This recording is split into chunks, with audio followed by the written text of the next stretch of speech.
What's good, my people? Glad to have y'all here. Today, we're going to talk about UFC 328. We'll go over the weigh-in recap, the prediction recap, and as well as my best bets at the end. Let's go ahead and get this shit started because I'm excited to talk about it. Make sure that you like, comment, and subscribe. And let's go ahead and move on to the first fight.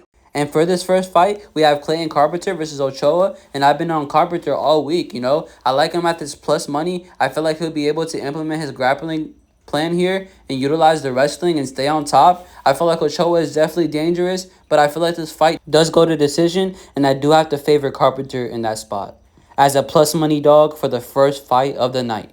Now, Carpenter does look ready on the scale, looking pretty shredded, and also this guy here, Ochoa, also looks ready to go. So I'm super excited for this fight and ready to see them both bring it all.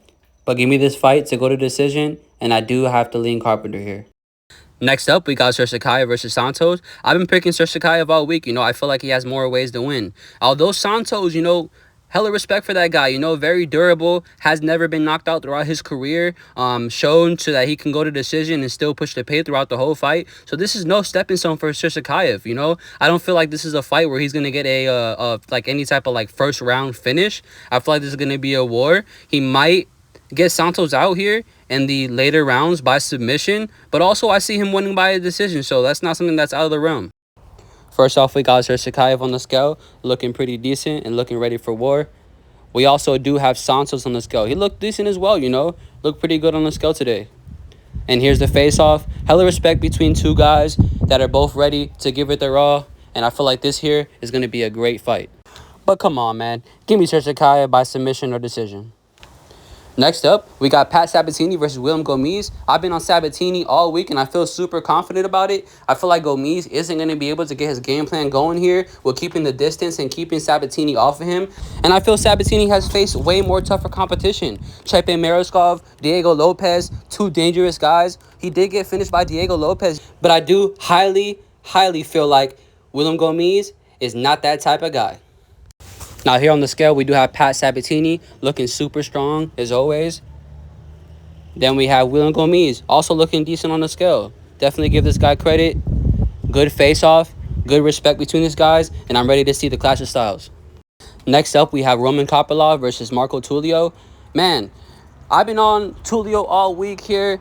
Throughout my prediction, I did pick Tulio, but something tells me, man, I feel like Kopylov could pull this one off. I know Kopylov has come off of two recent losses, but those are against really tough guys. We're talking about Paulo Costa and Gregory Rodriguez, Two guys that are in the ranking, two dangerous guys, two guys coming off of knockout power, So these are two guys that are really high up there in this division. And Kopylov is a really good kickboxer, Has really good high kicks.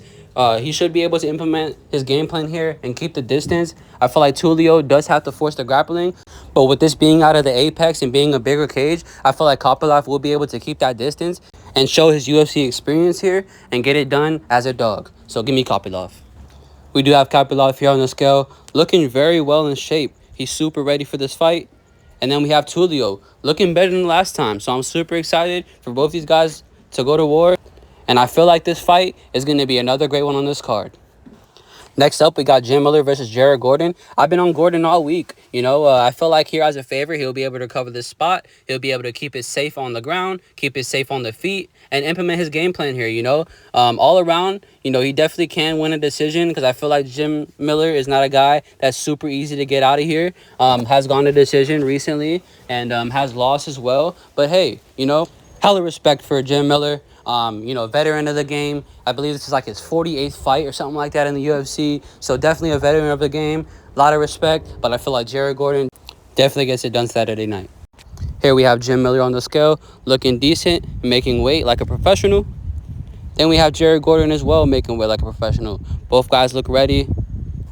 And in this face-off, not too much hate. Both guys pretty respectful to each other because they both know what they can bring to the cage. But give me Gordon. Holy shit, man. I'm excited for this fight. We got Grant Dawson versus Rebecca.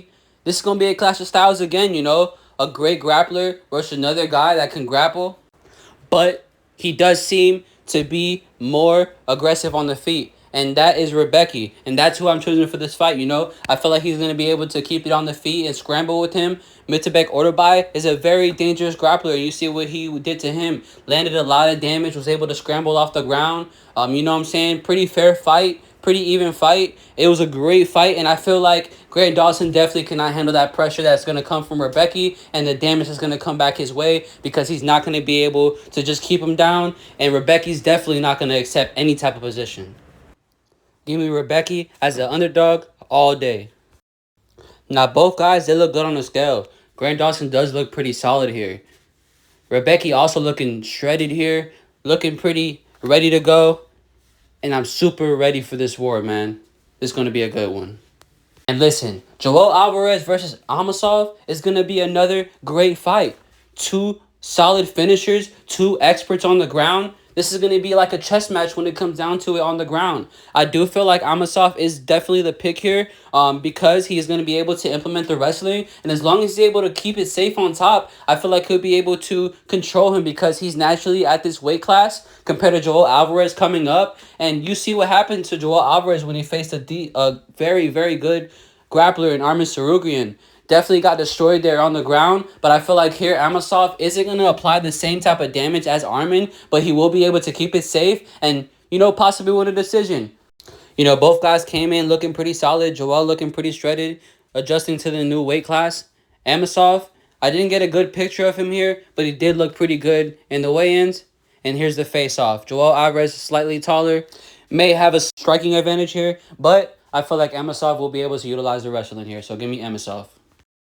And next up, we have the absolute slaughter of Ozzy Diaz, respectfully. Ateba Gautier is a beast, and he's definitely going to get the round one finish here.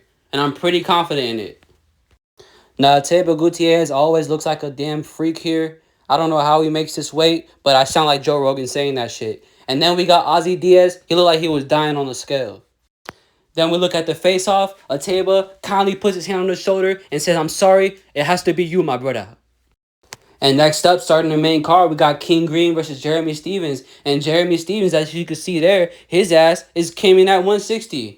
So I was confident in Bobby Green to come into this fight, but now I'm even more confident. I feel like Bobby Green definitely gets it done by decision. Jeremy is definitely a durable guy, you know. I feel like he's going to be hard to finish here in this spot. But I feel like Green can definitely win a smart fight here, win it by decision. I know he wants to play the crazy game and see who's more crazier, but I feel like Jeremy Stevens is crazy because his ass couldn't make weight. But I feel like King Green is definitely a smarter fighter, and you know, Jeremy has some bad decision losses in lower level competition, so I feel like definitely Bobby Green is a lock here, and he should definitely get it done. Now here's Bobby making weight like a professional, hitting that 155 mark. And then we got Jeremy Stevens. His ass don't deserve a picture because his ass can't make no weight. But here's the face-offs. Pretty respectful for Bobby. He was talking his shit as he should. And definitely feel like he should get it done here. Now next up, this is Sean Brady versus Buckley. Definitely a fight that I'm also excited for. I know I've been saying that all night, but you know what? I'm excited. So it is what it is. Now, we got Sean Brady. He's definitely going to implement that grappling plan. But here's my pick. My pick is Buckley. And I feel like Buckley's a powerhouse here. I feel like he's going to be able to keep Brady off of him. I feel like he's learned a lot since his last fight with Kamaru Usman. You know, for the last couple of camps training against wrestlers, then coming out of the last fight, going to Kamaru Usman, asking for some key advice to, you know, strengthen himself, as well as going in RAF and, you know, going in there and practicing a lot of wrestling, practicing a lot of takedown defense. I feel like that's going to help him here against Brady, who's mainly a grappler.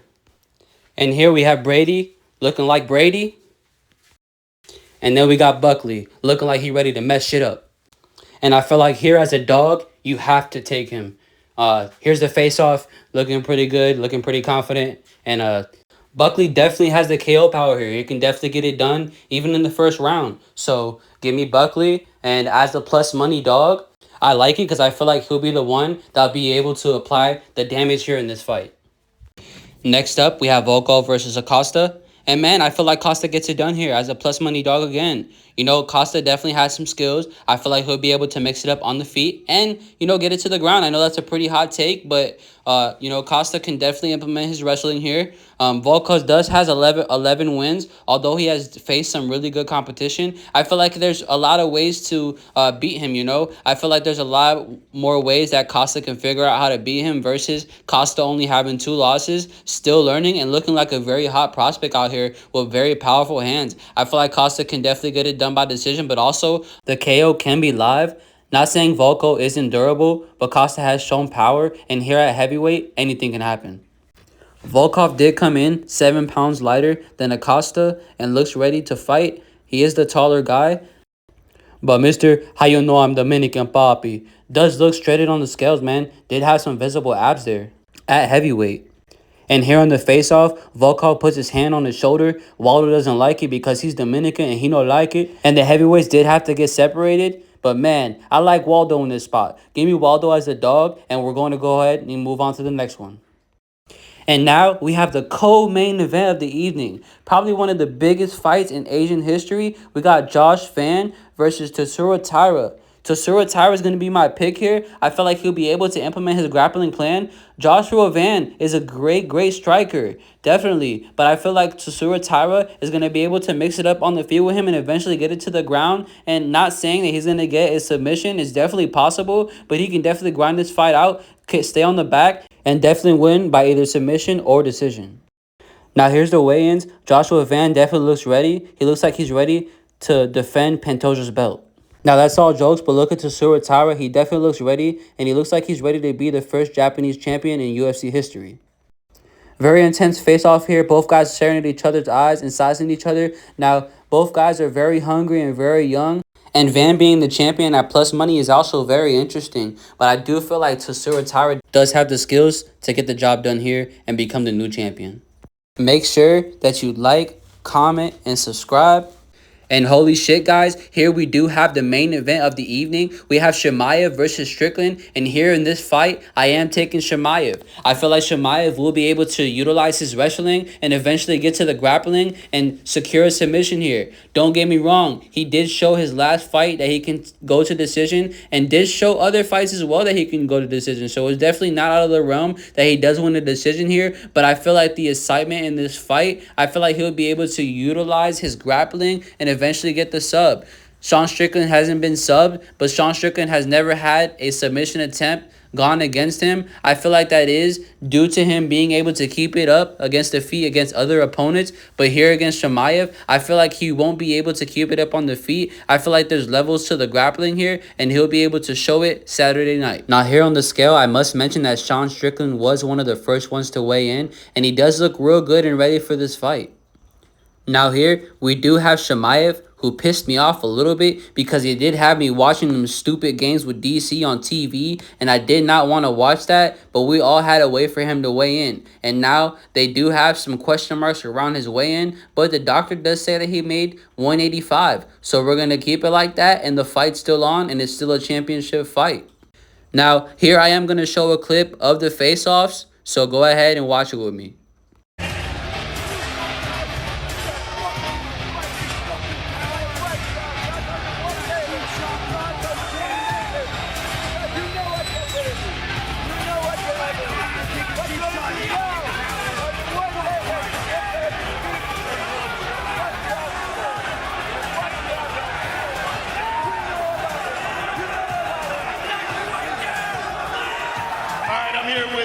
Sean Strickland.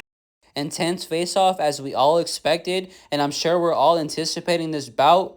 Can't wait for the main event of UFC 328. Now, I do have some things for you guys, so let's go ahead and move on to the best bet section. Now, here I do have 3 sections for the early prelims, the prelims, and the main card.